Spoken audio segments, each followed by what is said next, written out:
Thumbnail আর title ছাড়াও আরো অনেক ইম্পর্টেন্ট কাজ থাকে ভিডিও আপলোড করার সময়, যেগুলো আমরা অনেক নিউ ক্রিয়েটার্স করি না, আর তাই আমাদের ভিডিওগুলোতে ভিউজ আসে না আর আমাদের ভিডিওগুলো রিচও পায় না। এই ভিডিওতে আমি তোমাদের দেখাবো ভিডিও আপলোড করার সময় কোন কোন স্টেপগুলো ফলো করলে রিয়েল রেজাল্ট পাওয়া যায়। তাহলে আর বেশি দেরি না করে এই ভিডিওতে ডবল ট্যাপ করে একটা লাইক করে দাও, আর চলো শুরু করা যাক আজকের এই ভিডিও। আজকের এই ভিডিওতে আমরা কয়েকটা পয়েন্ট নিয়ে আলোচনা করব। এই কয়েকটা পয়েন্টগুলোর মধ্যে এমন একটা পয়েন্ট রয়েছে যেটা খুবই ইম্পর্টেন্ট তোমাদের মধ্যে, যদি কেউ ইউটিউবার হতে চাও সেই পয়েন্টটা যেন কেউ মিস করো না। তো চলো ভিডিও শুরু করা যাক। পয়েন্ট নাম্বার 1, অনেকে ডেসক্রিপশন খালি রাখো, কিন্তু এটা ইউটিউবের অ্যালগরিদম বুঝতে সাহায্য করে তোমার ভিডিওটা আসলে কি নিয়ে। প্রথম 2 লাইনে তোমার টপিক আর কিছু কিওয়ার্ড মেনশন করো, যেমন how to get views on YouTube, upload tips Bangla, new creators help. এসব ইউটিউব রিড করে এবং র্যাঙ্ক করে, ঠিক আছে। আর পয়েন্ট নাম্বার 2 হচ্ছে ট্যাগস। অনেকে কিন্তু ইগনোর করে, কিন্তু ট্যাগ এখনো ইউটিউবের সার্চ সিস্টেমে হেল্প করে। ইউজ করো প্রপার কিওয়ার্ড, যেমন YouTube Bangla tips, SEO for YouTube, grow channel 2025।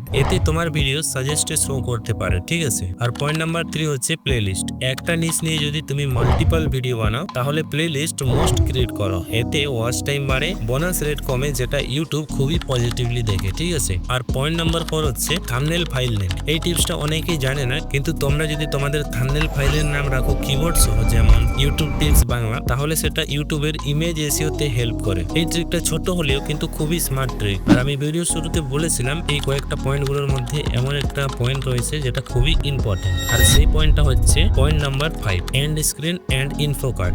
ভিডিওর এন্ডে তোমার অন্য ভিডিও শো করতে পারো বা সাবস্ক্রাইব বাটন রাখতে পারো, আর ইনফো কার্ড দিয়ে রিলেটেড ভিডিও সাজেস্ট করো। এতে অডিয়েন্স এক ভিডিও দেখে আরেকটায় যায়, মানে তোমার চ্যানেলের ওয়াচ টাইম বেড়ে যায়। আর হ্যাঁ, আমি কিছু বোনাস টিপস দিতে চাই। ভিডিও আপলোড করে ডিরেক্ট পাবলিক না করে শিডিউল করে দাও। তোমাদের অডিয়েন্স অ্যাক্টিভ টাইমে তোমরা পাবলিক করে দিতে পারো। এই টাইমটা তোমরা অ্যানালাইজ থেকে দেখে নিতে পারো। এতে ফার্স্ট 30 মিনিটেই এঙ্গেজমেন্ট বাড়বে। এই সিম্পল কিন্তু পাওয়ারফুল স্টেপগুলো ফলো করলে গ্যারান্টিড তোমরা রেজাল্ট পাবে। আমি নিজে এটা অ্যাপ্লাই করে বুঝেছি, তাই তোমাদের সঙ্গে শেয়ার করছি। ভিডিও ভালো লাগলে একটা লাইক দিয়ে দাও, আর সাবস্ক্রাইব করতে ভুলো না, আর কমেন্ট করে জানিয়ে দাও এরপরে আর কোন টপিকে ভিডিও চাও। See you in the next video. Till then, keep creating and keep learning.